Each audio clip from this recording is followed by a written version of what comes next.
Hello दोस्तों, आप लोग कैसे हो। मैं आशा करता हूँ कि आप लोग अच्छे होंगे और पढ़ाई लिखाई कर रहे होंगे। देखिए दोस्तों, आज आप लोगों को एक नए टॉपिक लेकर आ रहे हैं जिसका नाम है कैपेसिटर। इसको हम लोग देहाती भाषा में यानी गांव में कंडेंसर के नाम से जाना जाता है। कंडेंसर जो आप लोग देखे होंगे ऐसा होता है। देखिए, यही है आप लोग का कंडेंसर। आप लोग इसको देखे होंगे कहीं पर। कहाँ देखे होंगे? तो पंखा में देखे होंगे। और आज इसी चीज़ों पर हम आप लोग को चर्चा करेंगे, कंडेंसर यानी कि कैपेसिटर। और कैपेसिटर क्या है, इसके बारे में हम आज आप लोगों को डिस्कस करेंगे कि कैपेसिटर क्या है। कैपेसिटर आज आपको बताया जाएगा। और कैपेसिटर क्या है इसको समझिए। देखो, कैपेसिटर ना एगो इलेक्ट्रॉनिक डिवाइस है। क्या है? इलेक्ट्रॉनिक डिवाइस, जिसका उपयोग हम लोग विद्युतीय ऊर्जा को जमा करने के लिए या विद्युतीय आवेश को संचित करने के लिए करते हैं। तो आपसे अगर कोई पूछे कि कैपेसिटर क्या है, मतलब कंडेंसर क्या है, तो आप सीधा बताइएगा कि capacitor is a electronic device which store electrical energy और इलेक्ट्रिकल चार्ज। तो आज हम आप लोग को कैपेसिटर के बारे में बताएं कि कैपेसिटर होता क्या है। तो इस बातों को हम लोग लिख लेते हैं कैपेसिटर में तीर मार के। देखो, it is an electronic device. It is an electronic device which are stored, which store electrical energy और इलेक्ट्रिकल चार्ज। तो कैपेसिटर क्या है? तो कैपेसिटर आप लोग अभी देखिए कि ये कैपेसिटर क्या है। तो कैपेसिटर एक ऐसा विद्युतीय यंत्र है जिसका प्रयोग, जिसका यूज हम लोग विद्युतीय आवेश को जमा करने के लिए करते हैं। which is used to store, which is used to store electrical energy और इलेक्ट्रिकल चार्ज। इसको हम लोग हिंदी में भी लिख सकते हैं। वैसा विद्युतीय यंत्र जो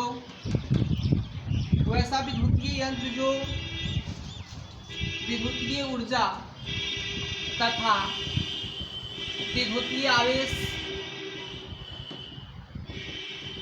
को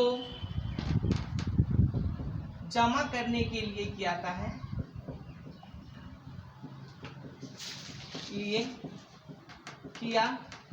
जाता है, उसे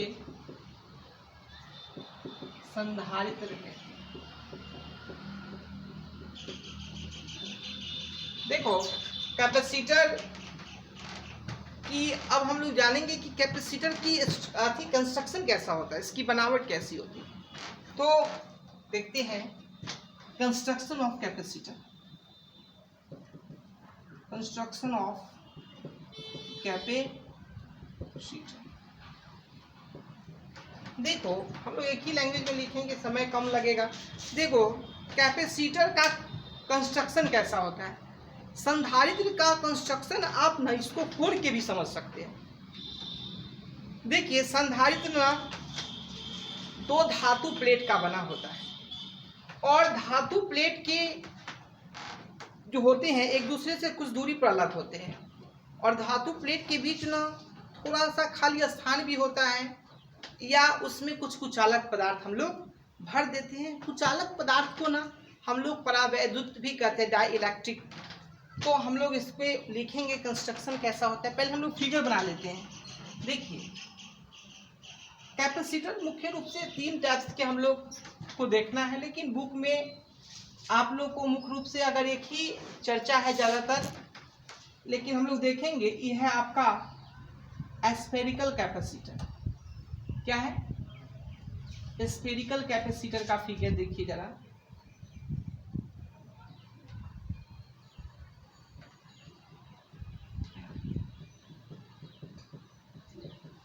इसको हम लोग अर्थिंग दे दिए हैं।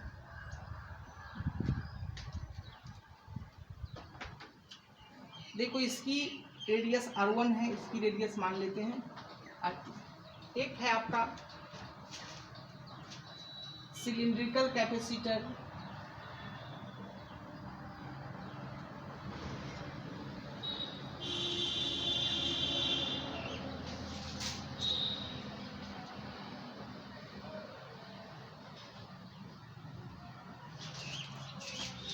ये आप लोग का है सिलिंड्रिकल कैपेसिटर।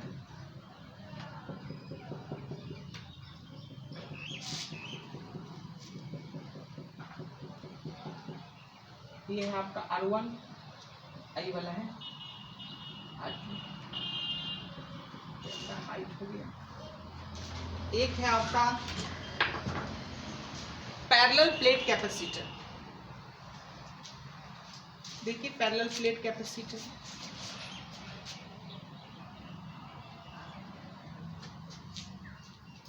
देखिए यह है आपकी पैरेलल, ये इसकी एरिया है, दोनों प्लेट के बीच की दूरी है, और इसमें कुछ अलग पदार्थ हम लोग भर दिए हैं।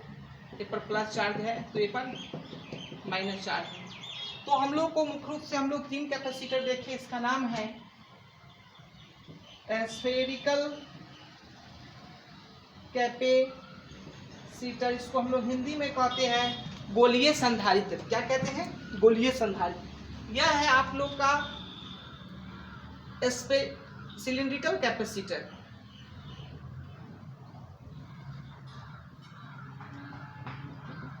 और यह है आपका तीसरा नंबर में पैरेलल प्लेट कैपेसिटर।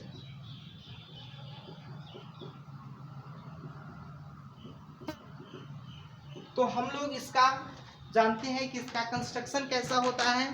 तो कंस्ट्रक्शन में हम लोग लिख लेते हैं। देखिए इसका कंस्ट्रक्शन हम लोग यहाँ से लिखते हैं।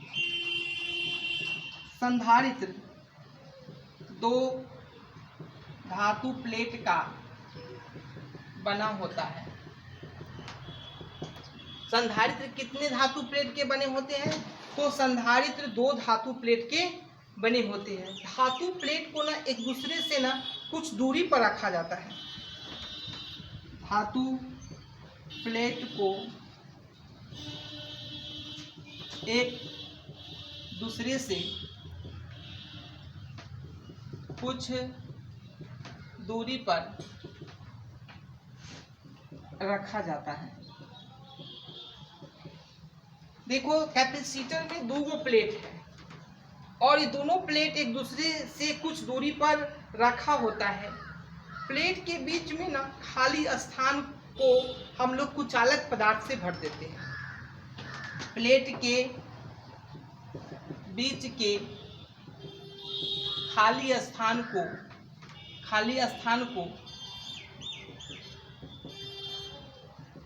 कुचालक पदार्थ से भर दिया जाता है। या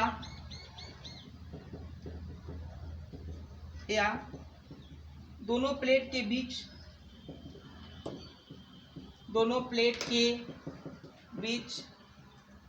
कुछ खाली स्थान भी हो सकता है। दोनों प्लेट के बीच खाली स्थान भी हो सकता है। तो यह था आप लोगों का कंस्ट्रक्शन कैपेसिटर का कैसा होता है, कैपेसिटर की बनावट कैसी होती है, इसको जरा देख के लिख लीजिए। संधारित्र 2 धातु प्लेट का बना होता है। धातु प्लेट को एक दूसरे से कुछ दूरी पर हम लोग रखते हैं। प्लेट के बीच खाली स्थान को कुचालक पदार्थ से भर दिया जाता है, या दोनों प्लेट के बीच खाली स्थान भी हो सकता है। यह आपका कंस्ट्रक्शन था, इसको नोट कर लीजिए। अब हम आप लोगों को बताएंगे कि कैपेसिटर का सिंबल क्या होता है। तो देखिए सिंबल ऑफ कैपेसिटर हम आप लोग को अभी दिखलाएंगे, इसका संकेत क्या होता है। तो देखिए, सिंबल ऑफ कैपेसिटर, जैसे आप लोग को हम बताए थे पिछले क्लास में, चाहे आगे भी बताएंगे कि बैटरी देखे होंगे कि एगो लाठी बड़का हुआ एगो छोटका हुआ।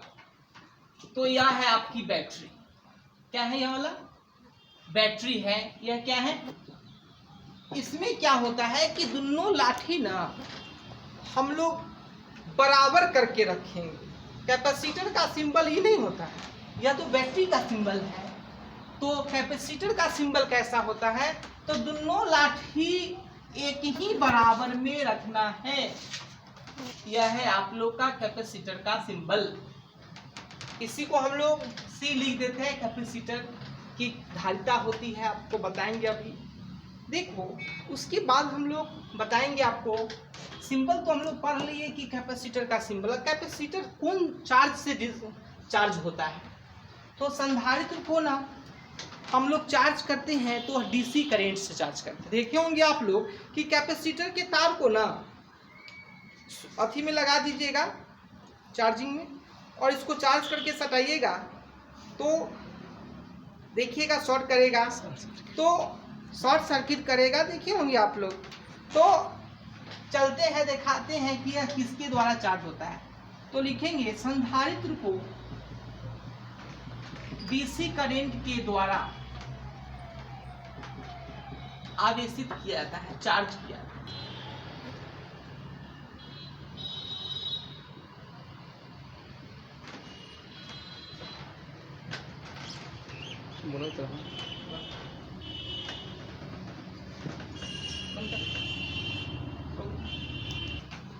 देखिए, अब हम आप लोग को बताएंगे कि कैपेसिटर का सिंबल है।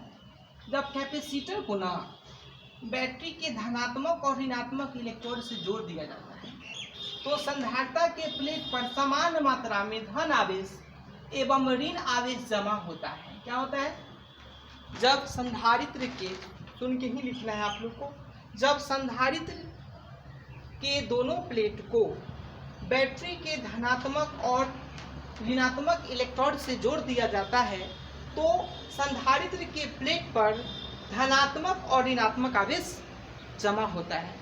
और संधारित्र के प्लेट पर जो जमा आवेश होता है, संधारित्र के प्लेट पर जो जमा आवेश होता है, वह संधारित्र के दोनों प्लेट के बीच के विभवांतर के समानुपाती होता है।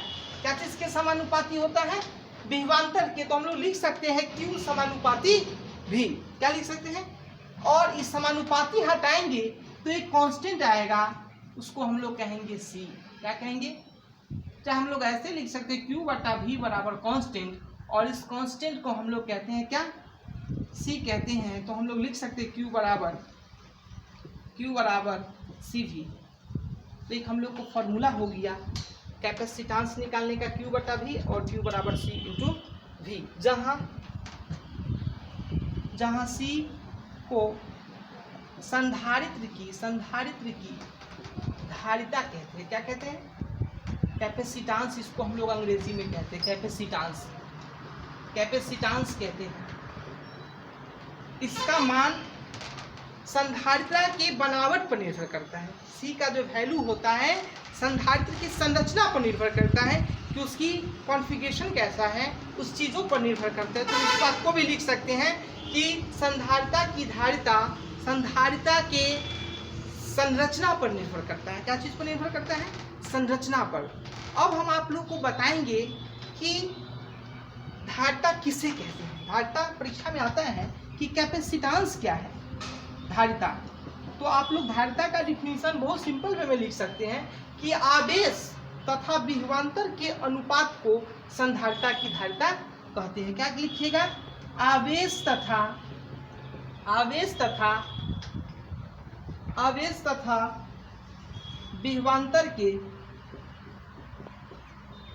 विभवांतर के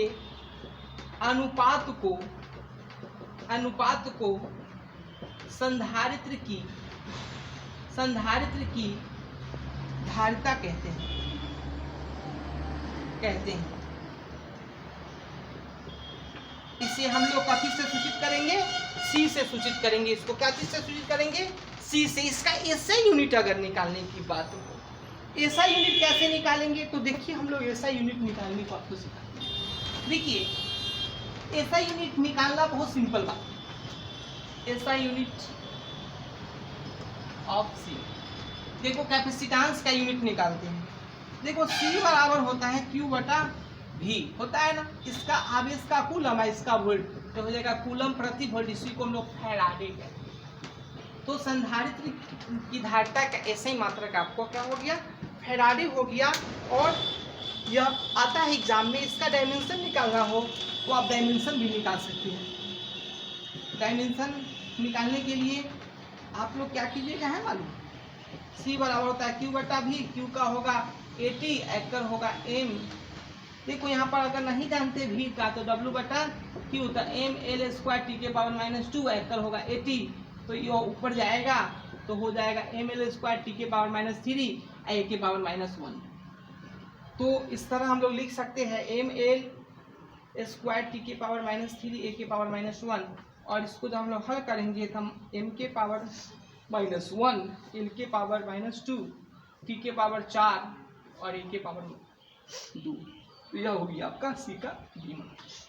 अब हम आप लोगों को बताएंगे कि एक फैराडे क्या, इसका यूनिट ना, इसका सीजीएस यूनिट क्या होता है वो जान लीजिए।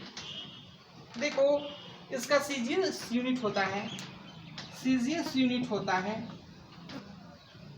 सीजीएस यूनिट बहुत सिंपल है। इसका सीजीएस यूनिट अगर आपको निकालना हो तो आप बोल सकते हैं state coulomb, state volt. State volt मतलब संधारिता की, मतलब सी का जो एसआई यूनिट होता है वो होता है state coulomb, state volt, state Faraday. State Faraday. तो आप लोग याद रखना है कि इसका यूनिट क्या होता है। देखो एक कूलम प्रति वोल्ट में ना, एक कूलम प्रति वोल्ट में ना आप लोग को याद रखना है कि होता है 9 × 10 के power 11 state coulomb state volt. तो आप लोग लिख लीजिए एक कूलम प्रति वोल्ट बराबर होता है 9 × 10 के power 11 state coulomb state volt.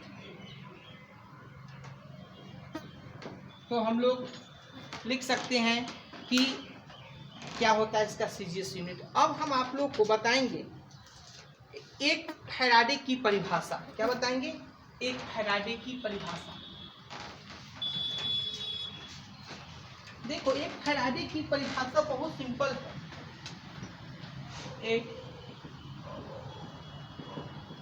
यदि किसी चालक को ना एक कूलम आवेश देने पर, यदि किसी चालक को एक कूलम आवेश देने पर उसके विभव में 1 वोल्ट की वृद्धि हो जाए, उसका विभव में कितना वोल्ट की वृद्धि हो जाएगा?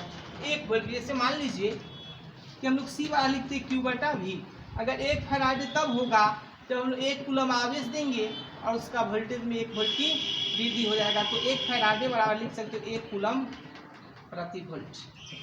तो हम लोग का एक फैराडे की परिभाषा हो गया कि किसी चालक में 1 कूलम आवेश देने पर, किसी चालक में 1 कूलम आवेश देने में उसकी विभव में 1 वोल्ट की वृद्धि हो जाए तो उसकी धारिता को 1 फैराडे कहा जाता है। इस बातों को आप लोग सुन के ही नोट कर लीजिएगा। वीडियो बहुत लंबा हो गया है। धन्यवाद। फिर हम लोग अगले वीडियो में